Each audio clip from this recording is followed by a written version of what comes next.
바울은 사도행전 9장에서 예수님을 만난 이후로 귀에 있을 때마다 복음을 위하여 내가 무엇을 어떻게 해야 될 것인가를 늘 생각하며 또 생각하고 생각했던 모습입니다.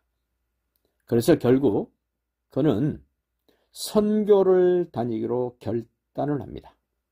예수님을 만난 이후 한 10년 정도 광야에서 지내면서 다시금 다지고 또 다지고 또 다진 후에 이제 하나님의 나라를 위하여 복음을 전해야 되겠다라고 다짐을 합니다. 바울이 복음을 이방인에게 전하는 것은 자기 민족, 유대인들이 주께로 돌아오는 기회를 만들기 위하여 그는 이방인의 사도가 된다라고 고백을 합니다. 1차 선교를 떠났습니다. 하나님이 좋은 멋진 결과들을 바울에게 나타내 주셔서 다시 2차 선교를 떠납니다. 그 2차 선교를 떠나서 만난 사람, 굉장히 중요한 인물을 만납니다. 디모데를 만납니다. 이제 2차 선교를 마무리 짓고 이제 3차 선교를 계획하면서 그는 선발대로 사람을 보내는데 오늘 21절 봅시다. 이 일이 있은 후에 바울이 마게도냐와 아가야를 거쳐 예루살렘에 가기로 작정하여 이르되 지난날에 복음을 전했던 곳을 다시 돌아보고 예루살렘에 가기로 작정을 합니다. 그렇게 돌아보고 예루살렘에 간 이유를 이야기합니다. 내가 거기 갔다가 마게도냐 갔다가 아가야 갔다가 예루살렘에 갔다가 후에 로마도 보아야 하리라. 로마 관광 가는 거 아닙니다. 구경 가는 거 아닙니다. 로마에 가서도 복음을 전하겠다고 다짐을 합니다. 계획을 세웁니다. 예수님을 경험했던 사람은 오늘은 여기서 복음 전하고 내일은 저기서 복음 전하고 그 다음은 또 어디서 복음 전할까를 생각한다는 겁니다. 우리 은혜교회 식구들도 복음을 저 가정에 전하고 그 다음에는 누구 가정에 전하고 이런 계획을 가지고 하나님 앞에 기도하면서 실질적으로 복음의 증인이 되어 주시기를 바랍니다. 저도 선교를 다니면서 중국의 그 더운데 중국을 갔더니 사람들이 다 우통을 벗고 윗옷을 다 벗고 다니는 사람들이 태반이었습니다. 벌써 37년 전 얘기입니다. 덩치 큰 사람들이 웃옷을 벗고 있는 모습을 보니 무섭기도 하고 겁도 나기도 하고 그렇게 15년 그러다 또다시 몽골에서 말씀을 전해달라는 요청을 받습니다. 몽골 위험천만한 그런 환경입니다. 지방에 가면 더더군다나 치안이 보장이 안 되는 곳입니다. 추위는 무척이나 춥고 길은 좁고 위험합니다. 그래도 지방을 다녔습니다. 몽골을 하나님이 마무리 지어주시고 이제 인도로 하나님이 인도하셨습니다. 마치 바울이 물론 제가 하는 일이 바울에게 비교할 바는 아닙니다만은 복음을 위하여 살고자 하는 사람들에게 하나님이 어떻게 인도해 가시는가. 오늘 바울이 마게도냐 빌립보를 거쳐서 아가야를 거쳐서 예루살렘에 갔다가 다시 로마도 가야 되겠다라고 이야기를 합니다. 그 일을 위하여 앞으로 복음 증거를 위하여 지금 해야 될 일이 있습니다.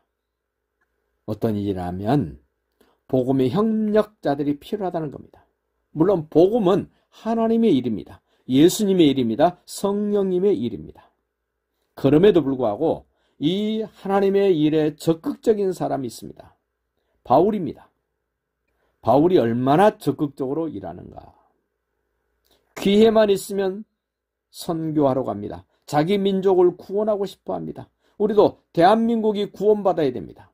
다른 나라 사람들도 구원받아야 됩니다. 주님을 만나고 성령의 인도를 받는 사람은 복음을 위하여 살고자 하는 욕구가 있습니다. 그렇게 살아가려고 애를 쓰는 모습이 있습니다. 저와 함께 예배하는, 저와 함께 세상을 살아가는, 저와 함께 하나님의 나라를 향하여 나가는 발걸음을 가진 믿음의 식구들은 복음의 사람처럼 복음을 위하여 내가 무슨 일을 어떻게 해야 될 것인가에 대한 결단이 있기를 바랍니다. 이제 적극적인 협력자를 돕는 협력자가 있습니다. 그 이름이 오늘 두 사람 나옵니다. 22절에 자기를 돕는 사람 중에서 적극적인 복음의 사람이었던 바울을 돕는 사람 디모데가 있습니다. 에라스도도 있습니다. 그 사람들을 선발대로 앞서 보냅니다. 선발대는 개척해야 될 일들이 있습니다. 새롭게 해결해야 될 일들이 있습니다. 그런가 하면은 이미 다녀왔던 마게도냐 아가야였기 때문에 뒷일을 수습하기 위하여 보내진 사람, 복음의 협력자들이 필요합니다. 저도 선교지 갈 때마다 느껴지는 게 있습니다. 함께 협력할 수 있는 사람, 새로운 일을 시작할 수 있는 사람, 그 뒷일을 마무리 지어줄 수 있는 사람이 있으면 참 좋겠다라고 생각을 합니다. 그런가 하면은 이 복음의 협력자 가운데는 끝까지 협력하는 사람이 있습니다. 바로 이 사도행전을 기록한 누가는 바울 곁에 늘 따라다닙니다. 함께합니다. 얼마나 힘이 되었을까. 이렇게 복음을 위하여 협력하는 사람이 있는가 하면은 오늘 말씀해 보니까 복음의 방해자들도 있습니다. 다시 복음을 증거하려고 준비했던 일 못지않게 방해하는 사람도 있다는 겁니다. 방해하는 세력. 뭐 때문에 방해하는 세력이 나옵니까? 자, 23절 봅시다. 그때쯤, 다음 복음을 위하여 준비할 그때쯤 이 도로 말미암아 적지 않은 소동이 있었다. 우리가 은혜 받고 믿음의 길을 바르게 걸어가면 꼭 방해하는 세력들이 있습니다. 우리 준비해야 됩니다. 어떤 사람인가 보세요. 24절. 즉 데메드리오라 하는 어떤 은장색이 우상 만드는 사람입니다. 우상 만드는 사람. 아데미의 신상 모형을 만들어 직공들에게 적지 않는 돈벌이를 하게 했다. 어떤 사람이 방해자가 됩니까? 25절, 26절 계속 보세요. 그가 그 직공들과 그러한 영업하는 자들을 모아 이르되 여러분도 알거니와 우리의 풍족한 생활이 이 생업에 있는데 우상 만들어 팔아서 우리가 돈을 많이 벌었고 생활이 풍족했는데 바울이 전한 복음 때문에 우리가 돈벌이가 없어지게 됐습니다. 결국 복음을 방해하는 사람들은 돈 때문에 방해를 합니다. 자기의 수입이 줄어들기 때문에 못 견뎌하면서 방해를 합니다. 옛날에는 지금이나 앞으로도 똑같습니다. 돈에 매여 있는 사람들은 복음의 일꾼이 되는 것이 아니라 복음의 방해자가 됩니다. 우리는 돈의 노예가 되는 것이 아니라 돈을 선용해서 쓸 줄 아는 지혜가 있고 힘이 있으시기를 예수님의 이름으로 축복합니다. 그 26절 보십시오. 이 바울이 에베소뿐만 아니라 거의 전 아시아를 통하여 수많은 사람을 권유하여 말하되 사람의 손으로 만든 것들은 신이 아니라 하니 이는 그대들도 보고 들은 것이라. 손으로 만든 것은 신이 아닙니다. 그건 우상입니다. 35절 보면 더 실감납니다. 서기장이 무리를 진정시키고 이르되 에베소 사람들아 에베소 시가 큰 아데미와 제우스에게서 내려온 우상의 신전지기가 된 줄을 누가 알지 못하겠느냐. 이 영적 싸움입니다. 영적 싸움을 싸우는데 돈 때문에 자기의 수입 때문에 방해꾼이 되어서 시비를 겁니다. 방해를 합니다. 어렵게 만듭니다. 이것이 바로 영적 싸움입니다. 자, 27절 봅시다. 왜 이런 방해꾼이 되는가? 우리의 이 영업이 천하여질 위험이 있을 뿐 아니라 큰 여신 아데미의 신전도 무시당하게 되고 온 아시아와 천하가 위하는 그의 위엄도 떨어질까 하노라 하더라. 한마디로 말하면 27절은 자존심 때문에 방해꾼이 됩니다. 자존심. 하나님을 떠난 사람들에게 자존심은 죄입니다. 예수님 안에 있는 사람들조차도 때로는 자존심 때문에 방해꾼이 됩니다. 믿음의 왕창 손해가 납니다. 자존심이 따지고 보면은 별거 아닌데 자존심 때문에 방해꾼이 되고 믿음의 손해가 나고 예배를 하지 못하고 기도도 내려놓고 찬양도 할 수 없는 그런 지경이 되기도 합니다. 그 28절 보십시오. 그들이 이 말을 듣고 분노가 가득했다. 29절에 온 시내가 요란하여 바울과 같이 다니는 마게도냐 사람 가이오와와 아스다고를 붙들어 일제히 연극장으로 달려 들어가서 거기서 성토하려고 끌고 들어갑니다. 그런데 안타깝게도 그들은 지금 무슨 일을 하는지 알지 못한다 그럽니다. 32절 보십시오. 사람들이 외쳐 어떤 이는 이런 말을 어떤 이는 저런 말을 하니 모인 무리가 분란하여 태반이나 어찌하여 모였는지 알지 못하더라. 7080 세대들이 민주화를 위하여 데모를 많이 했습니다.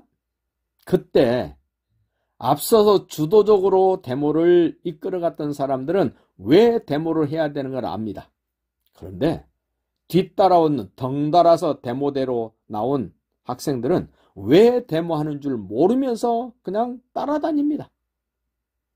이 돈 때문에, 자존심 때문에 영적 싸움을 치열하게 싸우는 이 현장에 뭣도 모르고 휩쓸리는 사람들이 태반이 된다는 겁니다. 거의 대부분이랍니다.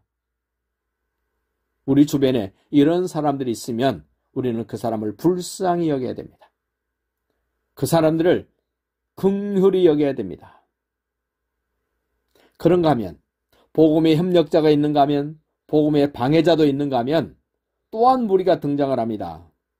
이 문제를 수습하는 사람들이 등장을 합니다. 자, 30절 보십시오. 바울이 백성 가운데로 들어가고자 하나 제자들이 말리고 지금 연극장으로 들어가서 어려움을 당하게 되는 가이오와 아리스다고를 바울이 도와주기 위하여 연극장으로 들어가려고 하자 제자들이 말립니다. 문제를 수습하기 위하여 말립니다. 우리도 누군가가 어떤 문제를 수습하고자 할 때 너무 고집 부리지 말고 너무 자존심 내세우지 말고 자기 고집 부리지 말고 수습하려고 하는 사람의 뜻을 따라서 진정할 수 있는 그런 사람이 되어야 됩니다. 그런가 하면 31절에 또 아시아 관리 중에 바울의 친구된 어떤 이들이 그에게 통지하여 연극장에 들어가지 말라 권하더라. 한동안 어떤 교회에서는 연극 보러 가면 안 됩니다. 극장 가면 안 됩니다라고 가르쳤어요. 바로 이 말씀 때문에. 왜 극장에 가지 말라 그럽니까? 왜 연극장에 가지 말라 그럽니까? 그 방해하는 사람들이 지금 예수를 믿기로 작정한 가이오와 아리스다고를 그리고 바울을 곤욕스럽게 할 수 있는 그 무리들이 있기 때문에 들어가지 말라는 건데 오늘날 대한민국의 극장, 연극장 이런 사람 있습니까? 성경을 제대로 문맥적으로 안 보기 때문에 그런 얘기가 나왔다고 생각을 합니다. 우리는 성경을 바르게 볼 필요가 있습니다. 33절도 보십시오. 어떤 사람이 등장하나 보세요.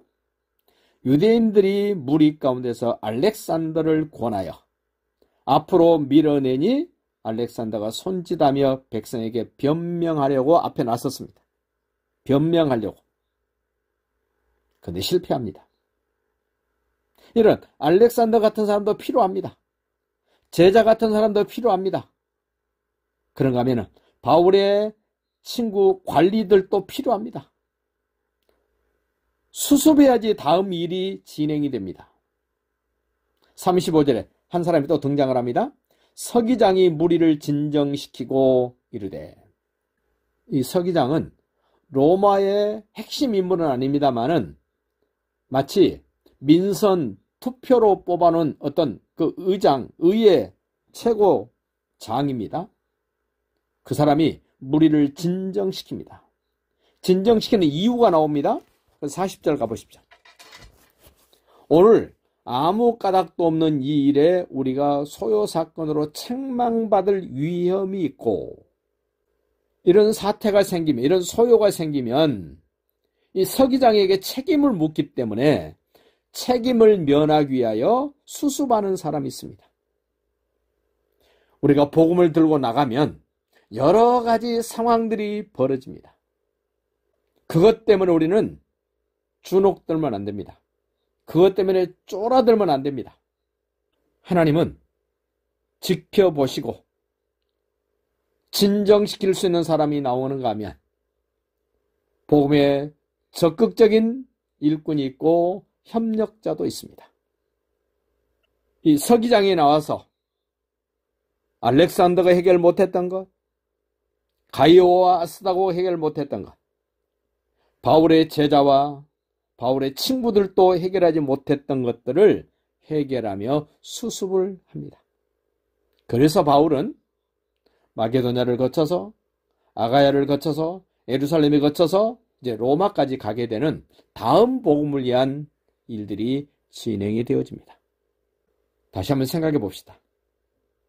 하나님은 복음을 전하는 사람을 분명하게 확실하게 알고 계시고 그가 하는 일을 인정해 주십니다. 그리고 또다시 그 일을 할 수 있도록 힘을 주시고 수습해 주십니다. 그 복음을 적극적으로 전하는 사람과 함께 동역하는 사람들도 하나님은 이름을 아시고 그들이 하는 일도 인정을 해 주십니다. 바로 디모데와 에라스도. 저는 선교 갈 때마다 늘 그런 생각을 합니다. 내가 복음 들고 가지만 나와 동역하는 협력자들이 있어서 참 감사하다. 오늘 이 사건을 보면서 우리가 육신을 가지고 이 땅에 살면서 가장 보람된 일이 무엇일까? 가장 가치 있고 의미 있는 일이 무엇일까? 그것은 바로 예수님이 여인의 후손으로 이 땅에 오셔서 이루어 놓으신 그 복음, 하나님의 능력이라고 우리에게 말씀해 주신 그 복음을 전하는 일이 인생에 있어서 가장 가치 있는 일, 의미 있는 일, 가장 중점을 둬야 될 일, 그 일은 사랑이 없으면 할 수 없는 일입니다. 성령의 역사가 아니면 할 수 없는 일입니다. 예수님을 닮은 사람, 사랑이 있습니다. 예수님을 닮은 사람, 복음을 가지고 복음을 전하고자 하는 그런 욕구, 욕망, 그런 의지가 있습니다. 우리 은혜교회가 그런 모습으로 충만하게 쓰임받고 풍성한 열매를 거두는 신바람 나는 믿음 생활이 되고 교회가 될 수 있기를 예수님의 이름으로 축복합니다.